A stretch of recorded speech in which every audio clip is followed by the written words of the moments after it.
Now there's all kinds of different people in this world.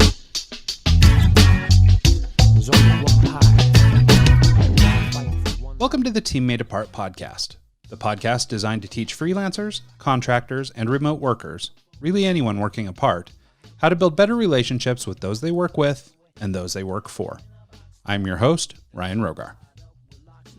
Before we get started, financial support for the Team Made Apart podcast is provided by R2, a fully distributed brand relationship consultancy. R2 has specific expertise and experience in helping service companies grow, develop, and maintain impactful relationships through world-class brand strategy and design. R2 supports the world's best distributed companies by providing valuable insights, strategy, empathy, and tactical expertise to help them foster truly meaningful relationships from top management to top consumer. If the success of your business depends on the relationships you make, then you need R2. To learn more or to request a call, simply visit r2mg.com/podcast. That's r2mg.com/podcast. R2, relationships squared. Also, financial support comes from teammadeapart.com. Leveraging 20 plus years of global agency and creative hiring expertise, Team Made Apart provides distributed organizations with access to the best and brightest creative talent from around the world. Through deep understanding of client needs and meaningful relationships with talent, Team Made Apart facilitates a sort of virtual handshake between prospective employer and prospective employee to reduce risk and eliminate doubt from creative hiring decisions. Take a step towards filling that creative-shaped void in your distributed team by visiting teammadeapart.com/talent. That's teammadeapart.com/talent to learn more. Finally, financial support comes from supporters like you. Members of our Happy Little Podcast community can make contributions directly to the show by visiting teammadeapart.com/podcast and clicking on the donation link. Donations can be made in any amount and would go a long way towards keeping this show on the air. If you appreciate the work we're doing and would like to get involved, just visit teammadeapart.com/podcast, click the donate button, and you're on your way. Thanks in advance for your continued support. And now, on to the show. Welcome back to the Team Made Apart podcast. Today's special guest is thought leader, storyteller, and CEO at Radious, Amina Moreau. Amina is an athlete, entrepreneur, and challenge seeker who has established a number of successful companies and left a couple of successful exits in her wake. Her latest venture, Radious, is a work-from-home office solution for remote workers on the go, looking for a place to work whenever or wherever they are. Think airBNB for work from home. More than a successful business leader, Amina is also a master communicator who believes in the tool of storytelling as an integral part of remote team leadership. After all, people make decisions from the heart, not from bulleted lists or PowerPoint slides. Here to discuss the role of storytelling in remote leadership specifically, but in communication at large, the importance of strong communication when leading a team, and also how we might commit to a safe and reasonable return to the office or not. Please join me in welcoming to the show the amazing Amina Moreau. Hey, Amina, how are you?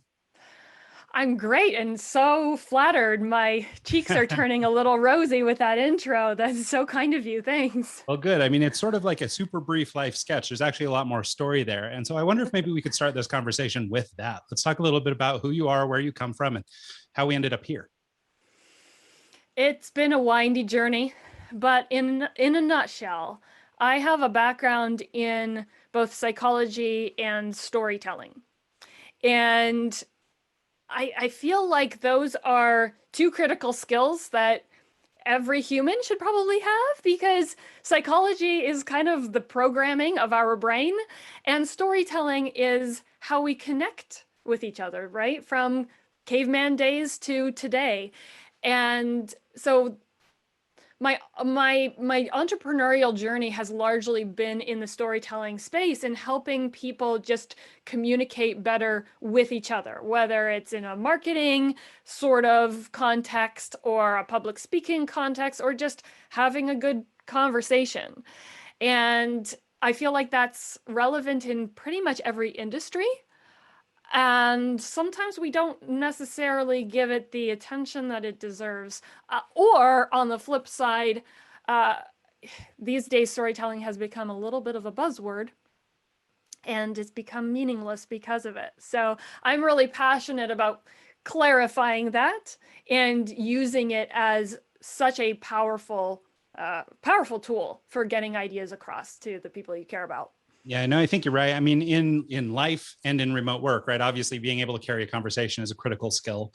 Maybe more important even in remote work. I mean, if you can't communicate, you can't communicate. And there was a video of yours I was watching that had you were basically showcasing this old meme about storytelling, where it sort of shows in the top half of the screen, it's got a box that's just a straight line from beginning to end, right? That's it. That's the whole story. And then there's a version of it that is this windy, spaghetti bowl that talks about all the different tangents that we all take, right? And I'm a notorious tangent taker, especially when I write. I get super wordy, and so for me, it hit very close to home. But what I loved about it is it really illustrated the importance of just being succinct, being giving the information that's needed, but not more than is needed.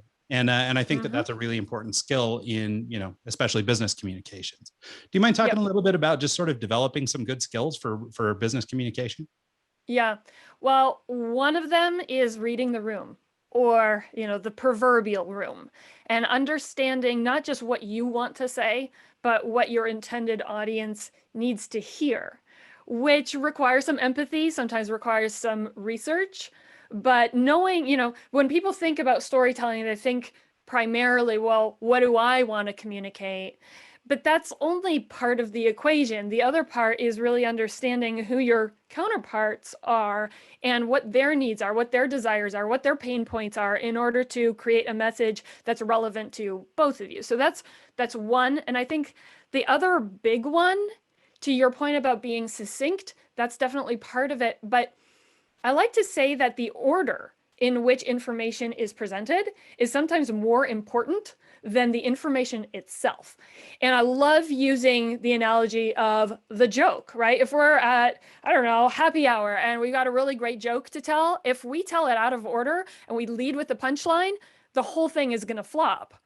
There's a reason that jokes are told in the order they are, because you've got to build a little bit of anticipation, a little bit of suspense, if you will, and then hit with that punchline, and it's either surprising or, it's funny in some way, and that's why it works. And so often in our communications, we break that rule and we lead with all this good stuff, all of the important and like really fascinating stuff, and then the rest of the video or the speech or the email is just a bunch of kind of stuff tacked on to the end that isn't really as compelling at all and doesn't have a good story arc to it. And then we ask ourselves, oh, well, why does everybody drop off our like corporate videos halfway through? And they assume it's because people have short attention spans online. And I don't think that's the reason. Sure, we do have short attention spans, or rather we have a lot of things pulling us in different directions, but more often than not, we just haven't structured our stories well. Yeah, I think it's funny that you make that delineation between sort of a short attention span versus just being bombarded with stuff, right? Because I think you're right. I think it really is more to do with the amount of stuff we're being bombarded with than it is to do with attention span. I know that for me personally, I can easily go down a YouTube rabbit hole on all kinds of nonsense that's totally irrelevant, that doesn't move my needle, doesn't do anything, but I'm compelled for one reason or another, right? Sure. And I may have that equally limited attention span, as so many do, but nonetheless, I have all the time in the world for this dumb thing, right? Whatever it is. And so I think that that's a great point. And it's funny too, listening to you talk, I think you and I have at least some things in common in terms of background. I come from advertising and marketing, and I happen to know that you're a filmmaker. And so the way that you're describing laying out a story, or in my world, it'd be the way we construct an ad or construct a sales piece or something. It's very similar in that, there's sort of a beginning, middle, and an end. But for some reason, I don't know if it's just sort of the advent of new technologies that allow us to be sort of succinct and off the cuff, and we don't really need to think about our stories, or what it is. Do you have any insights on why we've become such poor communicators? That's a really good question. Well, I do think that part of it is not considering the person that we're talking to and what they really care about, and assuming that they care about the thing we care about just because we care about it. Sometimes we don't look at the expression on their face to know, oh, we've got to wrap this up. But it's also easier to not be succinct. In the film world, a lot of people, they charge per finished minute of a film. And I don't like that approach to pricing because it's actually harder to create something more succinct. It's easier to blather on and on than to really get to the point tightly. And I don't think we've devolved. I don't think we've become worse at it over time. I think we are improving. And I think that especially in the context of remote work, like you were saying, it's critical that we be good communicators and recognize when we do need to elaborate and also when we don't. But I think a lot of times we assume that people need maximum backstory in order to understand the context in which we're communicating. And people are smart. They don't need all of that background information. And so we can just strip things down and really evaluate, what do people need? What do I really need to express? But it takes work. It takes some effort to think about that ahead of time versus just jumping right in. Well, and I think that is one of the words that comes up all the time. And I mean, I should make a drinking game out of this. The number of times I say intentional, right? And so I think so much of what we're doing in our remote work communications, but just communication in general, is that we should be more intentional with what we're doing. We don't need to say everything that comes off the top of our head. And I'm happy to hear you say that you don't believe we've devolved, because you spend too much time on Twitter or Instagram or whatever, and you might second guess that opinion. But I do appreciate the optimism, because I think it's important that we do continue to grow. And especially in times where we've been forced into remote work, like during this pandemic, the opportunities to, I guess, rise to the occasion are maybe greater than ever. Have you seen any, I guess, really great success stories or models you could show of people who've made a transformation or who might have become a better communicator throughout this crisis? And I think, honestly, yourself could be included, because I know that you made some big strides during the pandemic.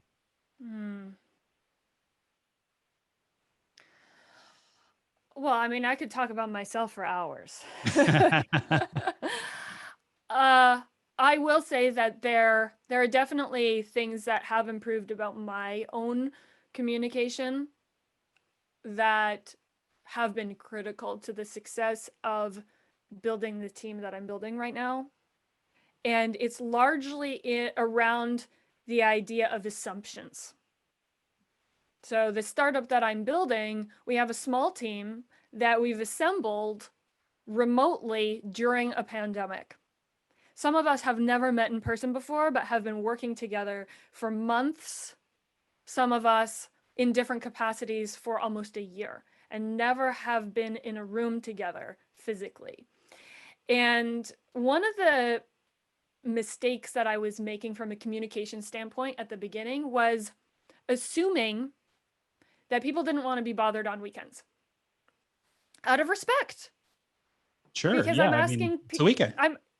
It's a weekend, and a lot of people are kind of volunteering for this effort right now because we're a very early stage startup. And so I want to be as respectful as I possibly can of communication and boundaries and things like that. And so I wasn't engaging people on weekends, even though I was working around the clock. And what I realized was almost everybody that is working on this platform has a day job or is working on something else in another capacity because they need to live. And weekends for some of these teammates are the only time that they can devote energy into this project. And so my stepping back and not communicating with them was actually in some ways causing a problem, because they needed to have either feedback or some kind of interaction in order to do the work that they were so passionately going after. And so the big lesson for me from both a leadership and a communication standpoint was I can't make assumptions that people either want to work differently from me or want to work in the exact same ways that I have to. What I have to do is have honest conversations with people about their preferences and about mine, and align on where we have overlaps, but also recognize where we have differences and respect them, and also come to terms with the fact that sometimes we're going to step on each other's toes, whether by accident or out of necessity, because startup life is grueling and we've got to just get through the hard stuff sometimes. But having those discussions and having them from the heart, recognizing that it's not always going to be peachy, but we'll get through it together if we truly care about each other, that has been so pivotal. And those are the kinds of conversations that don't have to be succinct. They don't have to be super pre-planned and organized with a great punchline. They just have to come from the heart. Yeah, no, I think that's right. And I love what you're pointing out here, this idea about, not making assumptions, because especially on remote teams, it's really easy for, not just remote leaders, but other workers among themselves to fall victim to sort of the voices in their head, right? All the things we don't know, we sort of fill in the gaps with our own beliefs or our own thoughts or our own whatever. So maybe if you're not sending an email over on a Friday, that translates into, well, how come Amina doesn't want to work with me? Or how come I'm not being included in this conversation, or what are they doing this weekend and they're not calling me, or, whatever it is, right? I mean, these types of situations come up all the time. And so I think it's really important to point that out, because we are, obviously human, and we fall victim to some of these things. But I think bringing awareness to this idea that, making these assumptions and operating on them, can be problematic. Yep, absolutely.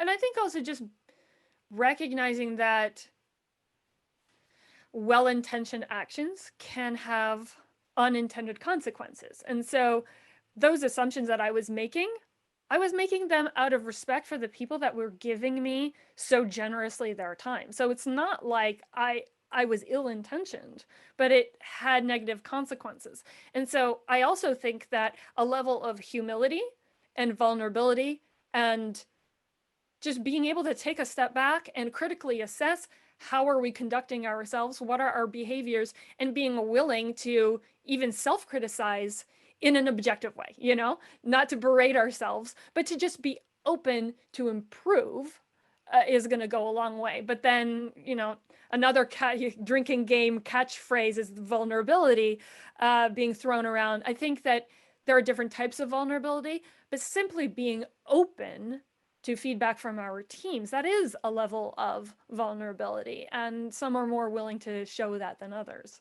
Yeah, well, and I think it's important, right? I mean, more communication is really the trick here. I mean, if we're trying to be vulnerable, we do need to sort of express our things. I did had a conversation the other day when we were talking about a couple of leaders who, really high level folks, executives in this company, CEO, CTO, COO. They were all working for the same company, but they hadn't shared with one another what their personal goals for success were. They had all sort of aligned around a company vision and things like that.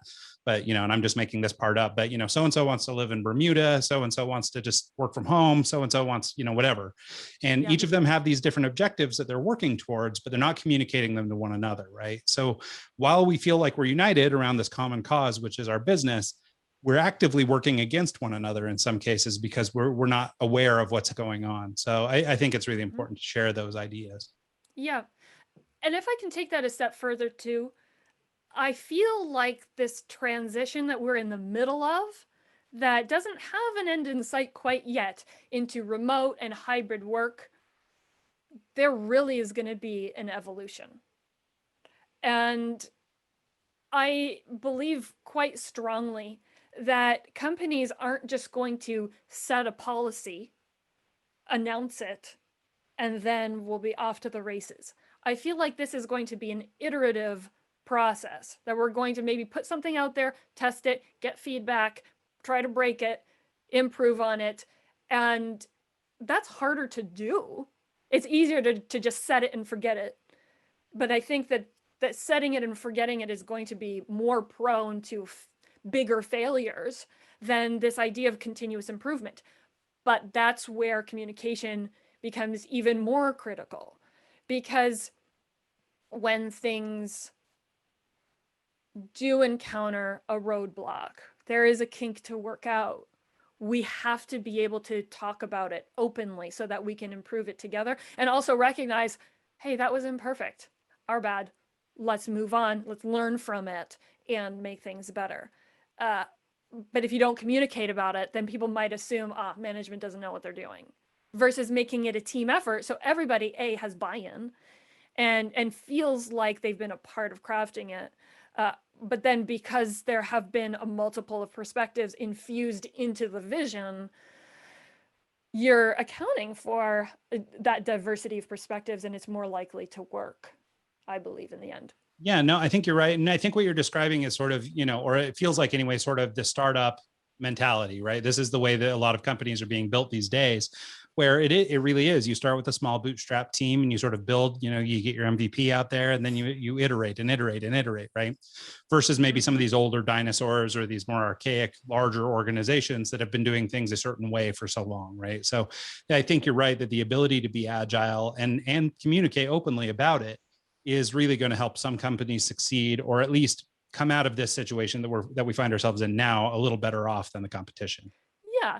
And I do see some bigger companies innovating in the space and showing up as leaders, but I do also see some big companies lagging behind and making statements that make them seem really inflexible.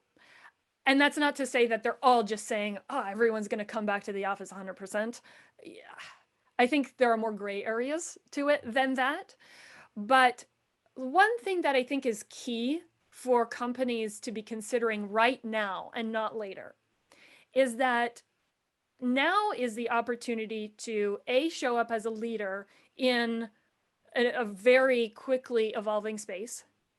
But maybe more importantly, is that if you right now make an investment in your teams by offering them what they feel they really need to do their best work and to have a great sense of well-being.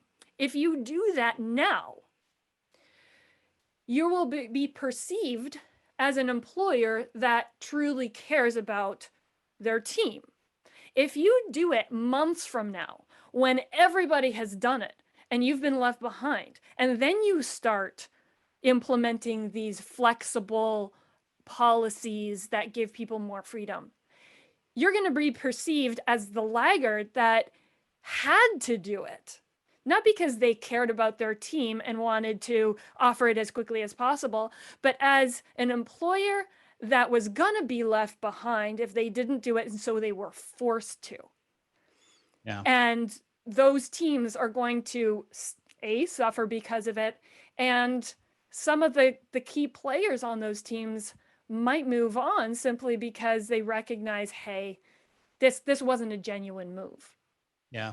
Well, and that's the thing, right? I mean, one of the big issues that keeps coming up, this will be our third drinking game thing that comes up, at least during this season of the podcast, is this idea that I believe it sort of would be a disservice to companies to not, appreciate their evolution over these last 12 months and, move forward from here versus this whole concept of the new normal or getting back to the way things were. And you're seeing things, you sort of referenced, companies returning back to the office and things like that. And, right now there was a study that came out recently that showed something like 62% of businesses are saying we're going back to the office, get back to the office. Yet something like 96% of people are saying I would like to have at least a little flexibility in my day.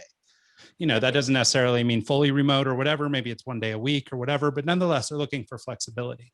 And I think what you're describing anyway is the importance or sort of the value of listening to your people, right?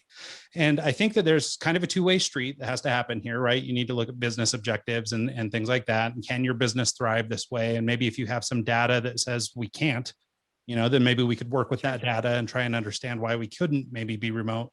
But I think it's really important that you at least weigh these factors versus this sort of, egalitarian, no, we're not going, we're going back to the office and that's that sort of approach.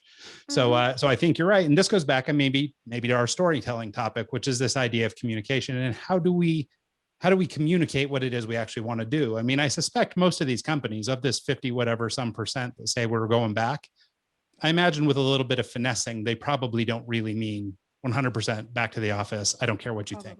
They probably mean something softer than that. And so yeah. So I don't know if you have any thoughts on that. Yes, I think that the CEO of Airbnb recently said it kind of perfectly, that it's actually probably not going to be up to the employers what happens. It's going to be up to the employees at the end of the day. Companies are going to have to adjust to what their top talent wants and needs, we'll see how it really plays out in practice. But if the directions are vastly different on both party sides, then there has to be flexibility somewhere. Otherwise, these companies are going to lose really, really valuable people.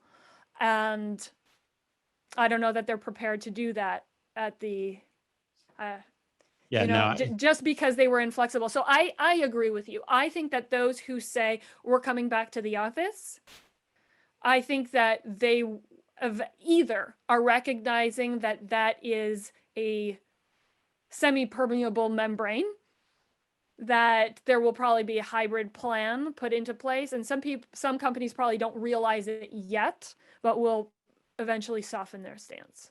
yeah. Well, and I think, like, to your point, I mean, they're almost going to have to, right? I mean, if you want great retention and you want to keep your best talent and things like that, you're going to have to bend a little bit. And I mean, you've seen this, over the last, I don't know, even the last 20 years in the, I guess, traditional co-located workspace, how far things have shifted, right? I mean, employers are, now you get lunch at work, and now you can, have unlimited vacation time or whatever, right? These are examples of, employees speak and we listen kind of policies, right? And so there's definitely been an evolution over the years, and maybe this is a little bit more dramatic, but one of the things that has come up is this idea that, basically over the course of this last year, I mean, people have had a variety of ups and downs, right? I mean, some people were affected more negatively than others.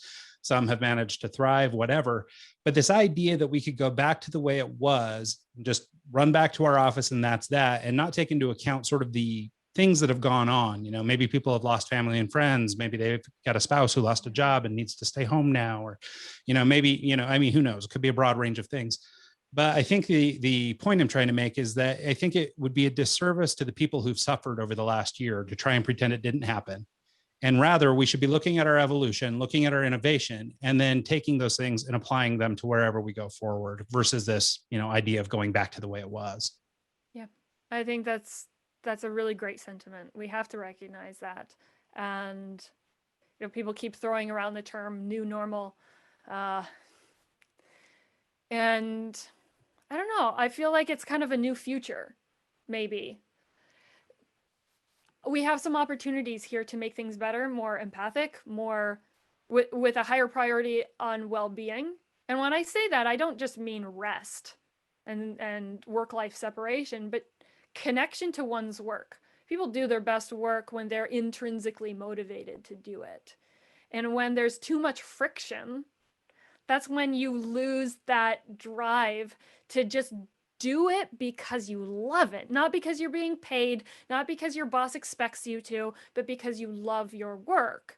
And we really have an opportunity to provide that space, whether it's literal space or it's metaphorical brain space, for us to be doing our best work and truly enjoy it. And I hope that companies don't squander that opportunity. Well, I think you're right. And I really like the way you're talking about all this stuff too, because you're spending a lot of time on sort of the positive side, right? This is opportunity. This is, not something that's happened to us. We haven't been forced, but rather this is an opportunity to really move the needle and do better. And, especially as it pertains to like mental health issues and things like that, I think we're, more acutely aware of them now, maybe than we've ever been.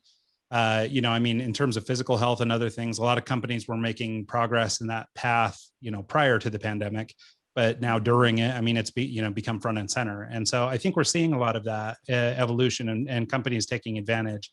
And well, I shouldn't say advantage, but they're seizing the opportunity, and and I think they'll be the ones that are better for it in the end. Mm-hmm. I wonder if we couldn't maybe transition into a little bit about sort of, I mean, this is obviously a key thing in remote work, but communicating trust, I guess, because I mean, so much of what we do is reliant on us actually believing what the people speaking to us are telling us. And so as it pertains to storytelling, are there ways that we can become, maybe more authentic or more trustworthy or communicate better so that, the message is coming across as authentic and people can better understand our story? Yeah. Well, one big one is show, don't tell. And this is something that in the film world, we would be talking about in terms of what is said in an interview or what is said in a voiceover versus what is shown in B-roll. But in real life, what it pertains to is the fact that actions speak louder than words. And it's the same thing, that when we model certain behavior and we see that people are truly walking their talk, that is naturally going to feel more trustworthy than just hearing somebody say the words. So I think that is a really big one. And I feel like in the remote, especially hybrid context, where we're talking about having some people that might commute into the office 2 or 3 days a week, or maybe some people in the workforce are working permanently remotely, but not everybody at the company is. And one thing that I think we'll have to be careful of in the way that we behave from a storytelling perspective is if all the executives, if the C-suite and all of the kind of, if all the head honchos are all coming into the traditional office and the individual contributors are all working remotely, or they're taking the opportunity to work remotely, then could they be missing opportunities to grow in the company as a result? And even if they don't consciously think about it, even if it's a subconscious fear or guilt that, oh, I'm working remotely, I'm not getting daily interactions with, the key people that I need to develop relationships with and stuff like that, that could create a really big disconnect between what is being said. And we talked about unintended consequences of well-intentioned actions. Having this hybrid flexibility of working from kind of anywhere, but then having different camps of people and different, quote, classes of people choosing to be in different places, and certain places now have more potential for growth and development than others, and some people are feeling like they're being left behind.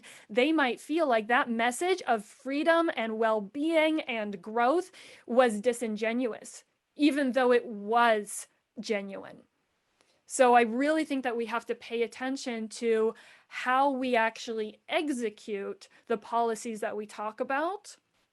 And going back to what we said about iteration, is recognizing, like constantly auditing from a day-to-day basis, is this really working, and is it working for everyone? And if it's not, taking a really close look.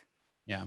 Well, and I think it's like anything in life, right? I mean, it's not black and white, and there is not going to be a one size fits all solution. And if you're a manager who comes out of the woodwork and says, no, I've got it, this is it, then you're probably wrong. I mean, the reality is you're going to have to iterate it, and you're going to have to figure out how to accommodate people. And like we were talking about before, with just sort of the hardship people have been through over the last year, people are going to come to you with a new set of circumstances. You're going to have broken people. You're going to have people who've been doing very well. You're going to have this whole range of people.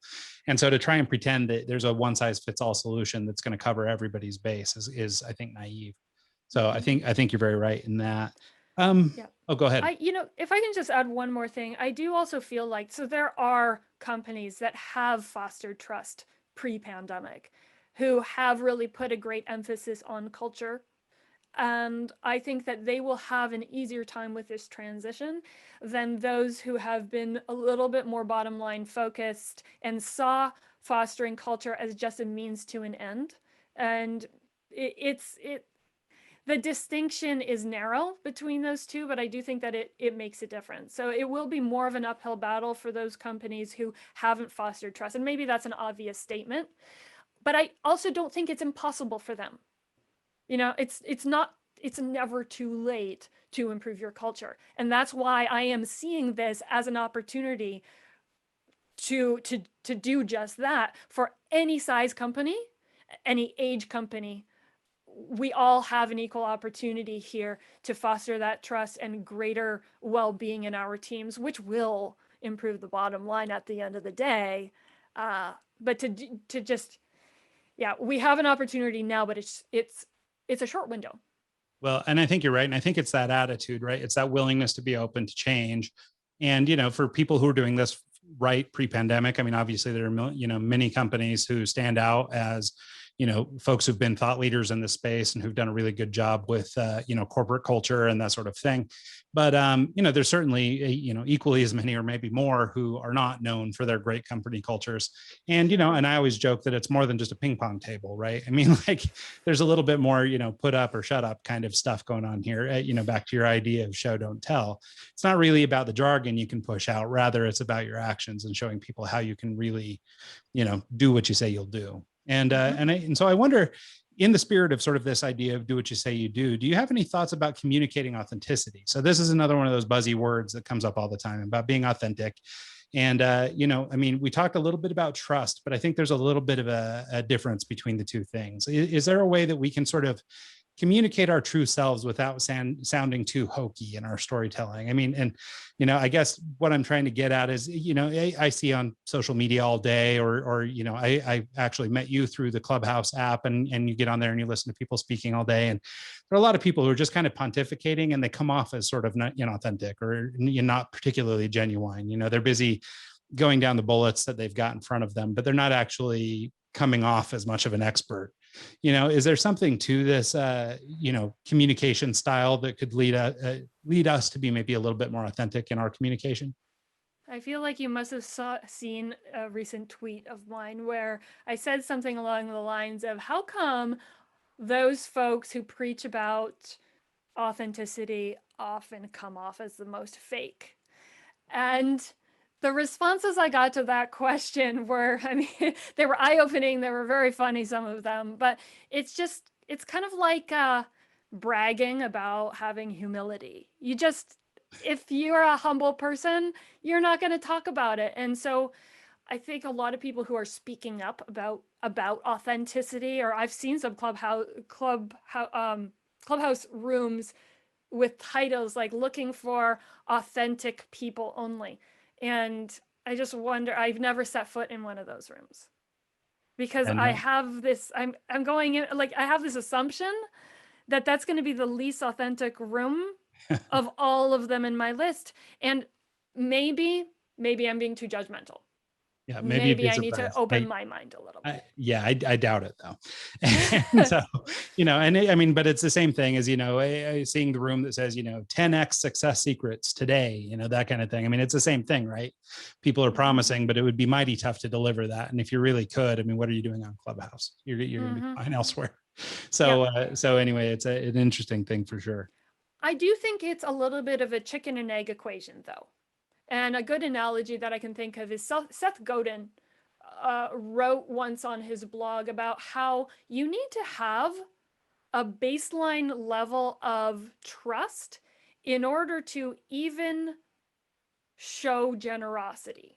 And while generosity can foster trust, you have to have a minimum amount of trust in order for generosity to work. And the example that he gave was, if somebody had a bunch of sandwiches and they wanted to just generously give them away for free at an airport and just like put them around on random seats at a gate, and you just showed up and there was this like random sandwich on the seat at the gate, you wouldn't eat it because you don't know where it came from, why it's there. Like, we're suspicious of a random sandwich because we might not have that enough trust in order to eat it. And so in that case, the generosity is kind of wasted. And I feel like the same thing probably goes for authenticity, because I might pour my heart out to you right now, but if we don't have a certain baseline already where you consider me to be an honest, genuine person that speaks her mind, good, bad, and ugly sort of thing, then whatever authenticity or vulnerability I show you, if we don't have that baseline trust, it could actually backfire and be perceived as a front, just a facade. And so for those companies, those teams, those rooms on Clubhouse where you don't have that baseline level of trust showing authenticity, you have to kind of be careful about it. But you also can't really build honest trust without having a level of authenticity either. And so there is it's a delicate balance. But I think that if you're just an open person that's empathic in the sense that like you can really truly put yourself in other people's shoes in a given moment, people will feel that. That goes a long way without even talking about authenticity. It's got to start somewhere, but like with any good storytelling, it's about knowing your audience, knowing what you want to say, what they need to hear, and just being there with them. That might actually lead into a good topic is how do we, I guess, identify the person it is, or do you have any tricks, I guess I should say, for maybe tricks is the wrong word, but do we have methodologies for trying to approach the appropriate audience, right? And so I guess what I'm trying to uncover or trying to understand is this idea that we as business leaders are communicating our message to different people, and obviously we have generalized, maybe we're talking to our employee base versus maybe talking to somebody on Clubhouse or talking to somebody on Twitter or whatever. So maybe we can identify our audience that way. But do you have any, I guess, sort of, methods for really digging into who it is you're speaking to? Yes, I do. And the thing that's really kind of ringing as a strong bell in my head right now is the fact that you're always going to have more than one audience. Because even if you're talking to your internal audience, you're going to have different people in that audience, but then maybe also different groups in that audience, and they might look at things differently. One of my clients is a power company that provides electricity to 6 states, 3 of them blue, 3 of them red. And they have competing priorities, conflicting priorities. Those in the red states rely on certain, energy sources for the communities to survive. And in the blue states, they wanted those energy sources to be gone yesterday. And so as a company, how do you talk to 2 audiences and relate to them both without seeming two-faced? And that's a particularly extreme example because you might not have such competing priorities at a different type of company where perhaps everybody in your internal and external audience are all aligned with the mission and just have slightly different perspectives on it. But at the end of the day, if I have any kind of trick or hack, it's to find the common threads. It's to find unity. Because, and goodness, I wish that we could do this just in this country. Because no matter how different our beliefs are and our backgrounds and every other way that we're different, there are always commonalities that we share. And the more we can communicate and encourage others to communicate about these commonalities, which are probably even bigger than we realize, the greater alignment we can have. And kind of bringing the analogy back to companies, we can have greater alignment on whatever it is, whether it's a particular initiative or the whole mission of the company, but then also reduce the potential for conflict in the process.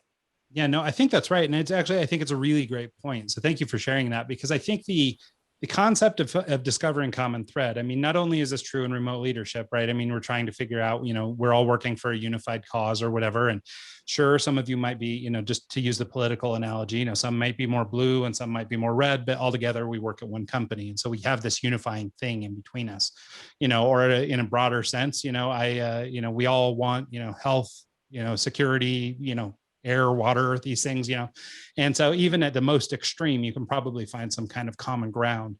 And so I think it is really important to try and focus on that. And, I can speak from sort of the advertising realm, right? I mean, if we're producing an ad, I mean, sure, there's always a target market and things like that, but it's pretty broad, right? I mean, if we're doing a magazine ad, maybe we're going to Cadillac buyers, folks who buy Cadillacs, and maybe we know some things about that audience or something. But to try and assume we know everything, or that there's no shades of gray in that group, would be naive, right? So we focus on the things that are common, right? We all love Cadillacs or whatever it is. So I think that's a really great thing to point out, because I think you're right that just, focusing more on the commonality versus on the things that drive us apart, it makes a lot of sense. And I have to also mention that, as I'm building this startup, that is something that actually drives me on a daily basis, especially on the hardest days, right? Because so I'm building effectively an online marketplace for home office space, which means it's a very similar to an Airbnb type model, where if you've got extra space in your home or a guest house or something like that, turn it into an office and then rent it out to your neighbors so they can work remotely better. And what kind of keeps me going on the hardest days is very much in line with this conversation about finding common ground, because I do believe that we're at the beginning of a changing relationship between cities, suburbs, and rural areas, right? We're seeing a mass exodus of New Yorkers, people in Silicon Valley are moving to Montana. And now, if you only have to commute into the traditional office 2 days a week, 3 days a week, you can move out into the country and have more land, have a bigger house. It gives you a different level of freedom, perhaps, and not everybody, but for some. And what I see happening over time is people of different belief systems, different political parties, perhaps, starting to become neighbors. And I honestly believe that the ideal of loving thy neighbor is more possible to really live by if you're interacting with your neighbors. Well, I think that's, I mean, it's exactly right. I mean, if you presume to go into a place and you might feel a certain way. I mean, just, and this is of course very broad, not trying to be offensive or anything, but I mean, if you're coming from San Francisco and you're going into, Podunk, Montana or something, and I can call it Podunk because I lived in Idaho. So if you're moving from San Francisco to there, right? I mean, if you come in there and you've got your nose up in the air and your pinky out, and you're not willing to sort of look again at this common ground between you and the fellow Montanans, you're going to find yourself in a world where you're very uncomfortable and people aren't there. But it's much harder to avoid the commonalities when you're immersed in them, right? When all of a sudden you're seeing these people day in and day out, and you're running into them at the store, the things that you thought you knew, or all your understanding, your paradigm of life in San Francisco or LA or wherever you might have been, has now shifted, because now you understand and you're more able to empathize, right? You're more able to understand the position of somebody who is born and raised in Montana, for example. Exactly. And you've just pinpointed precisely what kind of gets me up in the morning on the rainiest days here in Portland, Oregon, when there's a lot of them, by the way. It feels like startup life is impossible. And it's this idea that if folks, I do think that there's probably going to be some increased friction at first as people of different walks of life start becoming neighbors.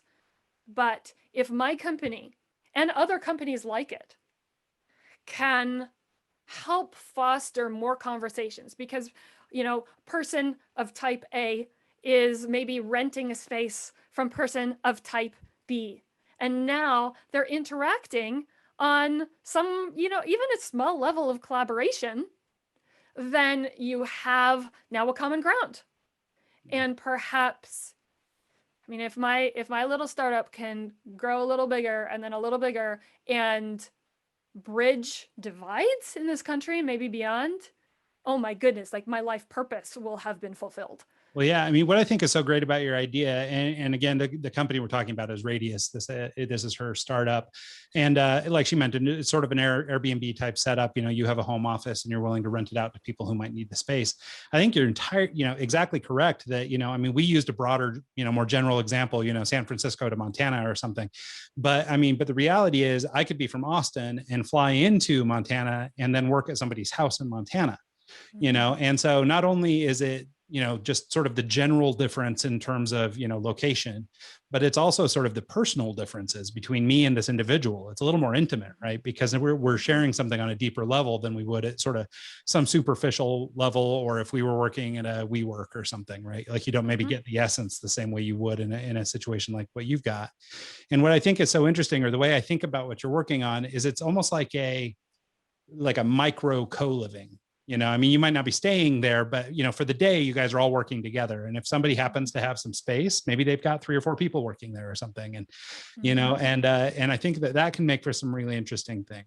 And also even just, sort of difference in, maybe sort of financial wellness or something. I mean, you've got somebody who can, maybe is new to work and, maybe they're young, maybe they're 18 years old or something. They've just started into the workforce, don't make a lot of money, have a little flea bag apartment somewhere, but they can go to your place and use your home office as a place that they can facilitate their work. I mean, I think that you can bridge gaps between people, not only just sort of, socially or geographically, but also economically and in so many other ways. Right. And I was also reading some articles very recently about how property values are skyrocketing in some of these communities that haven't been used to this kind of influx of newcomers, and it's creating some problems for housing affordability. But if now you can rent out a space that maybe isn't appropriate for long-term rental or for listing on a short-term rental site like Airbnb or VRBO, and now you can make a little bit of supplemental income by renting it out as just daily use office space, and now that housing affordability challenge perhaps is mitigated a little bit. So, I mean, there are always two sides to every coin, but I really want this to be a social effort and not just another marketplace. Well, I love that. And this is, I mean, something that I've sort of learned about you in my sort of cursory look at you and learning, about you prior to this interview was that, there tends to be sort of I mean, I wouldn't call it maybe a social movement, but there's for sure a why with you. Like the things that you're drawn to, tend to, or at least the things that I've seen so far, tend to have sort of a reason for being, right? We're not just arbitrarily throwing this website up. Rather, you're throwing this website up because you actually intend to make things better for people. Or, there's another organization that you kicked off during the pandemic, this idea, Float Small Business. And the Float Small Business idea, also, I mean, it's going to create a bunch of work for you. It's going to be a whole thing. It's all this stuff. But nonetheless, it's backed by this tremendous why, which is how can we save small business right now during a pandemic? And I think it's really impressive. Do you mind talking a little bit about that? Yeah, well, Float Small Business initially just started as really a directory of businesses that had either gift cards or GoFundMe campaigns as a means of survival. And so I just created this directory that was categorized by business type. So if you wanted to support a restaurant, you could, or a bookstore, or an artist. And if you clicked on the links, it would take you either to their gift cards that you could purchase and redeem later, or not redeem at all if you wanted to be super generous, or it would take you to their GoFundMe page and you could contribute that way. And the idea was spawned just from the fact that these small businesses, especially at the beginning of the pandemic, but throughout, were really suffering and some were closing down. And I just wanted to provide a conduit for people that could afford to help financially to be able to do so better. So it was an entirely volunteer basis, and I had people in the community helping me, and we built this site, and it was totally commission free. It was just about supporting people. And then eventually it evolved into a pledge about reopening responsibly.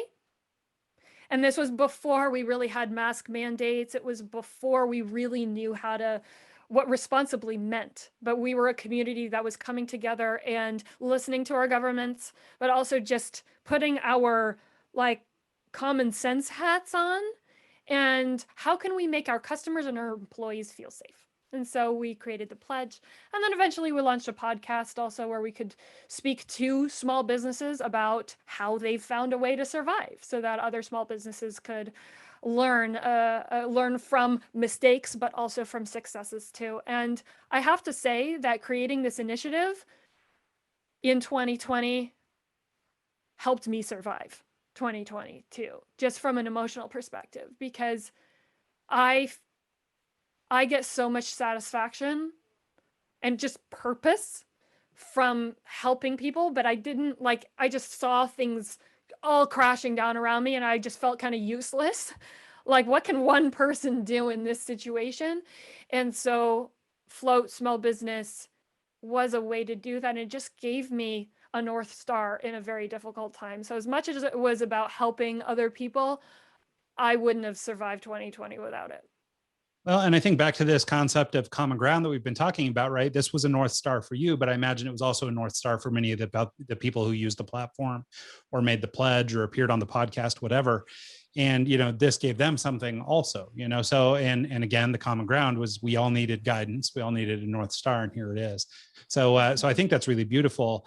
I wondered, just to sort of tie it back to remote work while we're here in these last couple moments of the show, have there been any insights, things like that you might have picked up from that experience that you would sort of share with an audience in terms of responsibly reopening? And the reason I ask is for a topic we've sort of discussed, but now there's this big push, to get us back in the offices, at least in some capacity. You're seeing now in the news, mask mandates going away and some of these other things. And there appears to be some sort of sense of reopening that's sort of, trickling across the country at this point. And so I wonder if you had learned anything, or if there was anything valuable, some takeaways that you had that might benefit people as they're starting to reopen, or as they're going back to try and look for new work, or as they're transitioning to remote or whatever. Yeah, goodness. So many good thoughts there. First, I want to say that for anybody that is going back to the office or going into public office spaces like co-working, I really feel like ventilation and HVAC needs to be a bigger priority. And look, here's a little asterisk. I was a germaphobe before the pandemic, so take what I say with a grain of salt. But for the podcast that I just mentioned, I did interview an HVAC engineer as we were going into the winter months. And we had some pretty nerdy conversations about the ins and outs of HVAC. And I get that that's not a topic that's going to interest everybody, but air quality was an issue before the pandemic hit us. Sick building syndrome was a real thing that affected a lot of people. And we were looking at air quality more as we were really doing a cost benefit analysis, and the priority was on cost savings. And with cost savings come energy savings and environmental concerns. So I don't want to hamstring the environmental and sustainability side, because I do think that's important. But all of the strides that we have made for sustainability are, not all of them are being undone now, but when you open all your windows in the middle of winter, it's not an energy efficient way to go about things. It's more expensive and it's worse for the environment, but it's better during a pandemic. So one thing I think that we need to be thinking of is the trade-offs. And I feel like this is kind of a theme of our episode here, that there are no easy answers. But, working from home isn't the be-all end-all answer either. Working remotely, I have to just interject that I don't think working from home and working remotely are synonyms either. There are so many ways to work remotely. But when we're thinking about all those things, even if we don't have a mask mandate, which some states, like you mentioned, are loosening those regulations, as companies, we have to be thinking about our employees and just our own health. And in talking to that HVAC engineer, one thing that I learned is that there are some very easy and very cheap ways to increase your indoor air quality significantly. And so it doesn't mean huge upgrades. It doesn't mean huge costs for a lot of us. It could be as simple as, grabbing a ladder and checking what percentage of the air is recycled and what percentage of the air that comes in is new air.